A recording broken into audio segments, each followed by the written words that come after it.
우리 함께 은혜 받으실 말씀 살펴보겠습니다.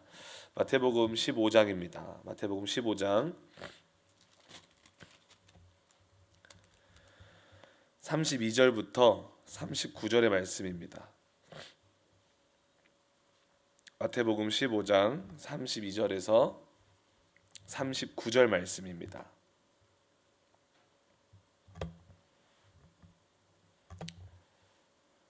함께 큰 목소리로 합독해 올리도록 하겠습니다. 예수께서 제자들을 불러 이르시되 내가 무리를 불쌍히 여기노라. 그들이 나와 함께 있은지 이미 사흘임에 먹을 것이 없도다. 길에서 기진할까 하여 굶겨 보내지 못하겠노라. 제자들이 이르되 광야에 있어 우리가 어디서 이런 무리가 배부를 만큼 떡을 얻으리이까? 예수께서 이르시되 너희에게 떡이 몇 개나 있느냐? 이르되 7개와 작은 생선 2어마리가 있나이다 하거늘. 예수께서 무리에게 명하사 땅에 앉게 하시고 떡 7개와 그 생선을 가지사 축사하시고 떼어 제자들에게 주시니 제자들이 무리에게 주매 다 배불리 먹고 남은 조각을 7광주리에 차게 거두었으며 먹은 자는 여자와 어린이 외에 4,000명이었더라. 예수께서 무리를 흩어보내시고 배에 오르사 마가단 지경으로 가시니라. 아멘. 함께 허락하신 말씀과 함께 내 상황을 보지 말고 내가 누구와 함께 있는가를 보자라는 제목으로 함께 은혜를 나누도록 하겠습니다. 우리가 아침마다 하는 거 있죠? 자, 함께 서로를 바라보시면서 이렇게 인사했으면 좋겠습니다. 하나님이 당신과 함께 하십니다. 당신과 함께 하십니다. 아침마다 이 어색함을 깨기 위해서 제가 노력을 많이 하고 있습니다. 네. 하나님이 우리와 함께 하시기에 어떤 상황과 환경 가운데서도 두려움 없이 나아가시기를 주님의 이름으로 축복합니다. 우리 삶을 돌아보면 우리가 예상치 못한 일들과 때로는 답이 보이지 않는 그런 막막한 상황들이 우리의 삶에 찾아올 때가 참 많이 있습니다. 그럴 때면 우리는 어떤 자신을 발견합니까?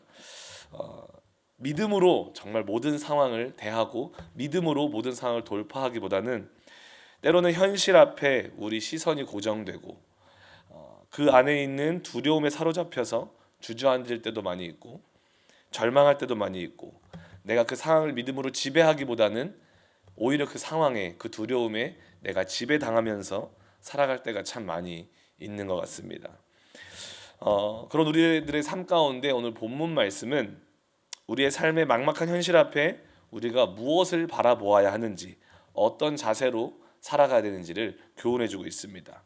특히 예수님과 제자들을 따르던 수많은 무리들이 굶주리고 있었으며 그리고 그들이 먹을 수 있는 음식을 구할 수도 없는 현실 앞에서 그럼에도 상황에 지배당하지 않고 오히려 그 상황 속에서 하나님이 나와 함께하고 계심을 믿고 감사하시는 예수님의 모습은 우리로 하여금 부정할 수 없는 우리의 삶의 현실 앞에서 어떤 자세로 살아가야 되는지를 너무나도 명확하게 말씀해주고 있습니다.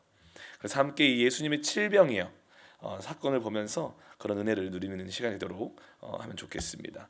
오늘 본문의 시작은 예수님을 따르던 그런 무리들의 현실적인 상태를 디테일하게 설명하면서 시작합니다. 32절을 보게 되면 예수께서 제자들을 불러 이르시되 내가 무리를 불쌍히 여기노라.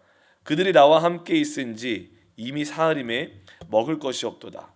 길에서 기진할까 하여 굶겨 보내지 못하겠노라 라고 그들의 상황을 설명을 합니다.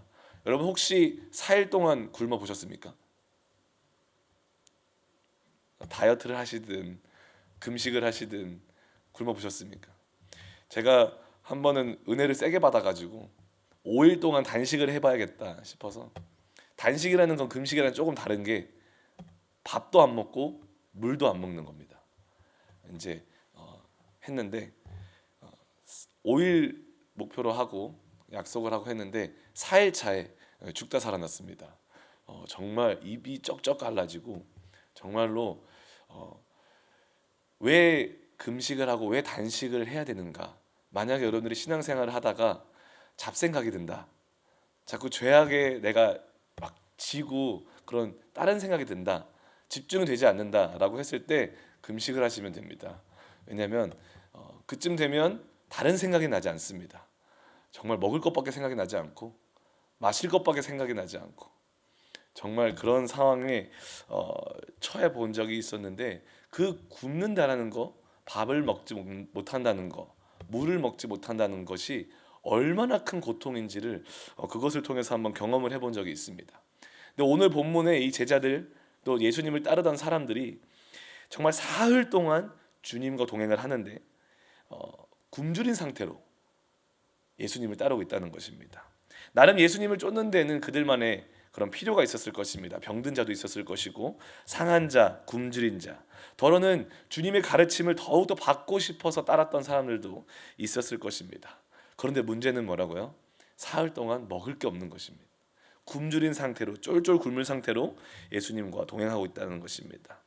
사흘 동안 아무 먹을 것이 없음에도 불구하고 그 주님을 따르던 그들의 모습을 통해서 얼마나 그들이 육적으로 그리고 또한 영적으로 그들이 갈급한 상태인지, 얼마나 갈망하고 있는 상태인지, 무엇인가를 주님으로부터 얻기 위해서 그 예수님을 따르고 있는지를 우리가 알 수 있는 대목입니다.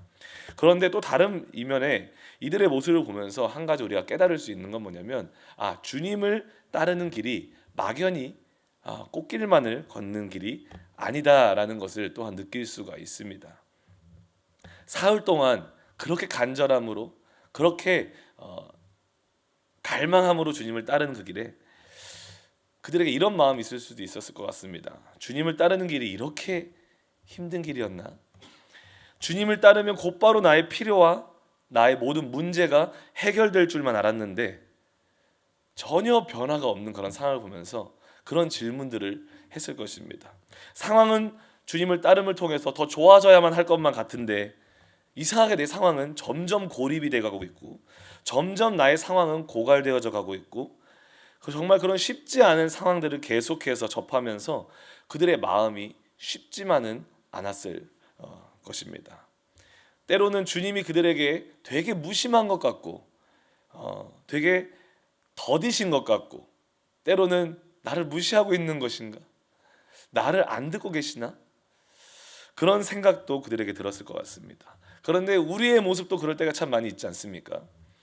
정말 주님을 따르기로 결단하고, 믿음으로 결단하고, 기도하기로 결단하고, 말씀대로 순종하기로 결단하고, 정말 신앙인으로서 하나님의 아들 딸로서 살아가겠습니다, 새롭게 살겠습니다라는 결단을 해도 내 삶에 어떠한 변화나 달라지는 것 하나 없고, 뭔가 모를 그런 답답함과 진전이 없는 것 같은 변화 없는 그런 상황에 봉착할 때 우리들의 마음이 그렇게 답답했던 적을 한 번쯤은 경험해 보셨을 것입니다.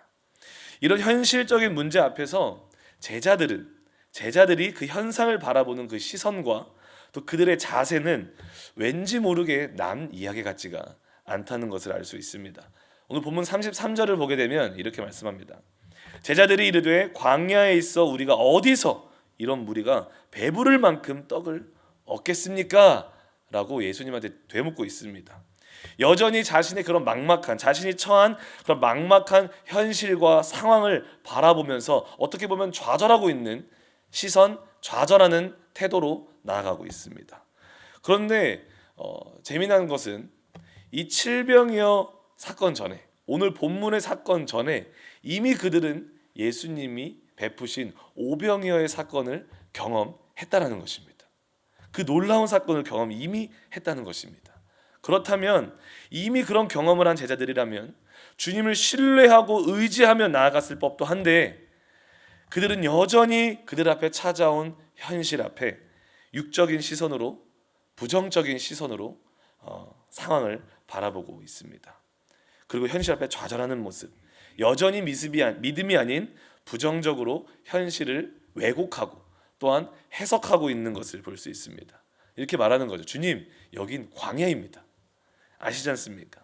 이곳에서 무슨 음식을 구할 수 있겠습니까? 그리고 우리와 함께한 사람들 한번 보십시오. 너무나도 많이 있고 우리가 가진 거라고는 고작 떡 7개와 물고기 2마리밖에 없습니다. 이 말이 어찌나 주님께 믿음 없는 말로 들렸을까요? 한번 그 상황을 생각해 봤으면 좋겠습니다. 이미 오병이어를 경험했던, 하나님의 그 베푸심과 기적을 경험했던 사람들의 입에서 나오는 말이 고작 이거였다라는 것입니다. 이 제자들의 모습이 우리의 모습과 너무나도 동일하기에 남 이야기가 같지 않다는 것이죠.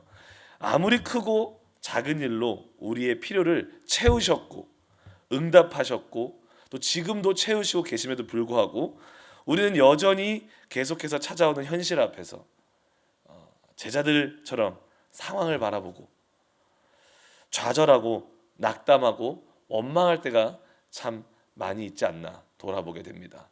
우리가 돌아보면은 그런 순간순간들이 참 많이 있지 않습니까? 그때 생각해 보면 맞아. 그때도 그런 고백을 했었지.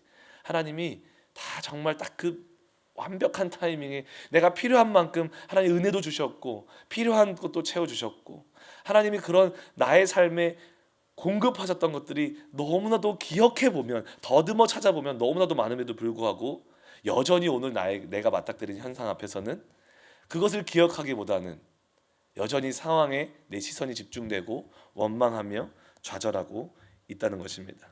그런 모습 가운데 예수님의 시선, 예수님의 자세는 우리의 무너지고 연약한 영적 시선을 다시 바라보아야 할 곳으로 회복시켜 주시는 것을 알 수가 있습니다. 34절 35절을 보게 되면 예수께서 이르시되 너희에게 떡이 몇 개나 있느냐 이르되 7개와 작은 생선 2마리가 있나이다 하거늘 예수께서 무리에게 명하사 땅에 앉게 하시고 라고 말씀합니다. 예수님은 그들이 갖고 있는 것에 다시 한번 집중하게 하십니다. 그리고 그들이 가지고 있는 것을 다시 바라보게 하시고 새롭게 보게 하십니다. 자신들이 가지고 있던 그 떡 7개와 생선 2마리는 그들에게 있어서 무엇이었습니까? 원망의 원인이었습니다. 불가능의 근원이었고 부족함의 원인이었습니다. 자신을 낙담시키는 이유였습니다. 그런데 예수님은 그들이 가지고 있는 것을 다시 바라보게 하시면서 관점을 변화시켜 주십니다. 예수님이 너희에게 떡이 몇 개나 있느냐, 너희가 가지고 있는 것이 무엇이 있느냐라고 하는 질문은 너무나도 분명한 의도와 목적이 있는 질문입니다. 무슨 목적이 있는 질문입니까? 그들로 하여금 다시 한번 기억하길 원하셨던 거예요. 기억해내기를 원하셨던 것입니다. 주님의 이 질문에 분명히 제자들은 한 가지 사건을 떠올렸을 것입니다. 오병이어의 사건을 떠올리지 않았겠습니까? 이 말을 들었을 때 제자들의 마음에 꿈틀거리는 그 뜨거움이 있었을 것입니다. 그치? 맞아. 주님이 이미 우리들에게 오병이어로 하나님의 위대하심을 보여주셨고 하나님이 우리를 책임지고 계셨다는 것을 우리는 이미 경험했었지. 그 이 사건을 기억한 순간부터 그들의 마음 가운데 무슨 현상이 일어나기 시작합니까? 그들의 믿음이 회복되기 시작합니다. 어떤 믿음이요? 내가 원망했던 나의 결핍, 내 삶에 여전히 현실이고 확실하고 팩트인 나의 결핍을 주님은 사용하실 수 있는 분이시지.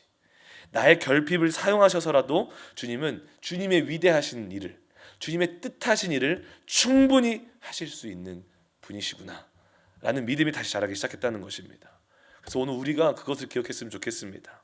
우리들의 결핍과 부족함 때문에 여러분들 실망하지 않기를 주님의 이름으로 축복합니다. 오히려 내가 가진 결핍을 주님께 내어놓고 나아갈 때 주님은 나의 그 부족함을 통해서도 나의 삶의 그 결핍을 통해서도 하나님의 위대하신 뜻하신 바를 이루실 수 있는 분이심을 믿으면서 나아가기를 주님으로 축복합니다. 그리고 예수님은 한 번 더 그들에게 불가능하고 답이 없는 것과 같은 상황 속에서 어떤 자세를 취해야 하는지, 어떤 신앙인의 모습으로 살아야 되는지 몸소 보여주십니다.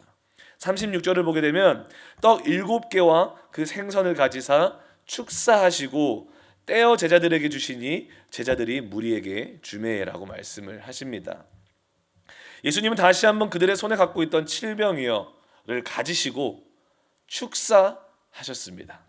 다른 말로 감사하셨습니다.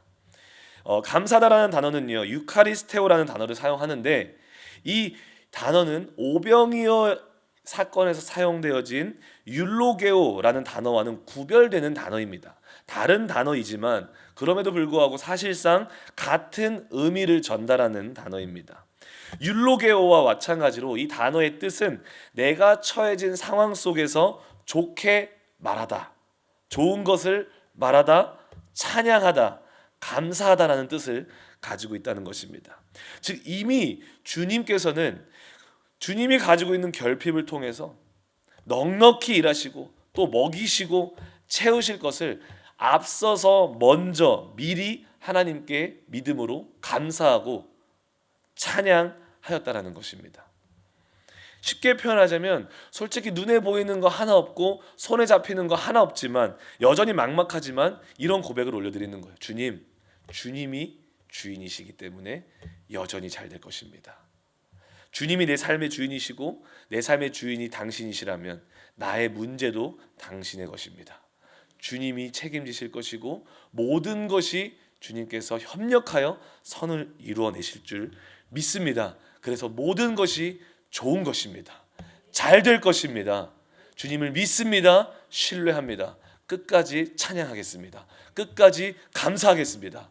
라는 고백으로 내 손에 가진 결핍에 지배당하지 않고 오히려 감사로 그 결핍을 능가하며 나아갔다는 것입니다. 주님은 다시 한번 제자들과 무리들 앞에 하나님께 감사 그리고 찬양을 통해서 상황에 지배당하지 않고 상황을 지배하고 능가하는 방법을 가르쳐 주신 것입니다. 여러분, 감사는 하나님의 주권을 모든 상황 가운데 인정하는 단어입니다. 상황이 나를 주장하게 하는 것이 아니라 감사를 통해서 하나님이 나의 삶을 주장하도록 내어드리는 것입니다. 감사는 사단에게 빼앗긴 나의 마음을 다시 한번 돌려서 주님께 집중하게 하는 단어입니다. 감사로 제사를 드리는 자가 나를 영화롭게 한다라고 말씀을 하시죠. 두려움 속에 현실 속에서 빼앗겨버리고 잃어버린 그런 만남의 예배를 회복시켜주는 것이 바로 감사라는 것입니다. 그리고 그 회복된 감사를 통해서 회복된 예배 가운데 우리는 용기와 믿음을 경험할 수 있게 되는 줄 믿습니다. 그리고 감사는 하나님의 뜻이 우리 안에 이루어질 수 있도록 도와주는 단어이고 또 감사는 하나님의 그 놀라우신 그 창조의 능력이 내 삶에 실질적으로 액티베이트 이루어지게 되어지는 단어임을 믿습니다. 그리고 주님은 상황을 능가하는 그 감사함이 어떤 열매를 맺는지를 보여주심으로 오늘 이야기가 마무리됩니다.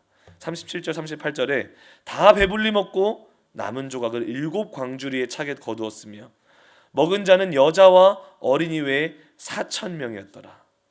이전 오병이어의 사건과 마찬가지로 거기에 있던 모든 사람들이 감사하였을 때 찬양하였을 때 배불리 먹을 뿐만 아니라 더 나아가 7 광주리에 차고 넘칠 정도로 하나님은 은혜를 베풀어 주셨다라는 것입니다. 이것이 우리에게 보여주시는 그 하나님의 놀라운 감사, 하나님의 주권적 축복인 줄 믿습니다. 주님께는 우리가 가진 것으로 큰 일을 행하시기에 충분하다라는 것을 가르쳐주고 계십니다. 상황에 지배당하지 않고 믿음으로 주님을 인정함으로 감사함을 선포하며 나아갈 때 나의 부족함과 연약함은 주님이 일하시는 놀라운 역사의 순간이 되는 줄 믿습니다. 사실 이 말씀을 준비하면서도 저도 그러한 상황이 있습니다. 정말 감사하지 못하고 감사가 나오기보다 내 조급함이 먼저 나오는 초조함이 먼저 나오는 그런 상황들에 봉착한 제 자신을 발견하게 됐지만 이 말씀을 통해서 또 저도 제 스스로 참 용기를 얻고 그렇지 용준아 감사하자 라고 하면서 선포했던 기억이 있습니다. 저는 이제 예배를 담당하고 있고 찬양팀 임마누엘부터 베델 찬양팀 이제 또 젊은이들 찬양팀 각종 찬양팀을 이제 맡고 있는데 솔직히 겉으로 보게 되면 저희 신드니 순복음교회 찬양팀들 하나하나가 너무나도 잘 갖춰져 보이지 않습니까? 그래서 많은 분들이 그래요. 지원하지 않는 동기가 이미 너무 잘 갖춰져 있다고 너무 잘 갖춰져 있어서 너무 잘하고 계시기 때문에 지원 안 해도 될 것 같다고. 근데 현실적인 상황은 뭐냐면 정말 한 사람 한 사람이 진액을 짜면서 자기의 상황을 정말로 그 이상으로 정말로 진액을 짜면서 섬기고 있다는 거죠. 근데 이제 최근에는 또 한 명씩 개인적인 사정으로 찬양팀을 내려놓아야 되는 상황이 옵니다. 아이가 출산하기도 하고 그리고 또 하나님의 새로운 부르심의 자리로 가시는 분들도 있고 그러다 보니까 이제 그거를 담당하고 인도해야 되는 입장에서 초조해지기 시작하는 거예요. 조급해지기, 사람이 더 필요한데, 더 함께하는 예배자들이 필요한데 주님 어떻게 할까요? 이렇게도 생각해보고 저렇게도 생각해보고, 정말 오늘 본문 말씀처럼 광야에서 음식을 구할 수 없는 것 같은 상황, 그런 상황이다 보니까 마음이 조급해지더라고요. 그러나 오늘 이 말씀을 통해서 준비하면서 오히려 이 말씀은 나를 위한 말씀이었구나라고 생각을 하면서 정말 그 상황 자체를 감사하기 시작했습니다. 주님은 나의 결핍을 통해서도, 내가 처한 상황 가운데서도 넉넉히 일하실 수 있는 분이십니다. 그런 것들을 선포하다 보니까 오히려 제 마음속에 평안함이 찾아오고, 용기가 찾아오고, 기쁨이 찾아오고, 신뢰와 정말 감사가 찾아오더라는 것을 경험하게 되었습니다. 사랑하는 성도 여러분, 오늘 하루도 우리가 어떤 상황과 환경을 마주할지 모르겠습니다만, 오늘 본문 말씀을 통해서 우리가 기억해야 할 것은 나의 자금과 나의 연약함, 나의 결핍에 내 시선을 두지 말고, 나를 사랑하사 목숨까지도 내어주신 그 주님이 나를 위해서 더 뭘 못해주겠느냐라는 그 말씀 기억하고, 감사로 여전히 찬양함으로 오늘 나아가시는 주님의 백성들 되시기를 주님의 이름으로 축복합니다. 그리했을 때 정말로 감사의 열매가 삶에 주렁주렁 넘쳐서 12광줄이 아니 20광줄이 40광줄이 더 넘게 차고 넘치는 축복을 누리시기를 주님의 이름으로 축복합니다. 우리 시간 같이 기도하겠습니다.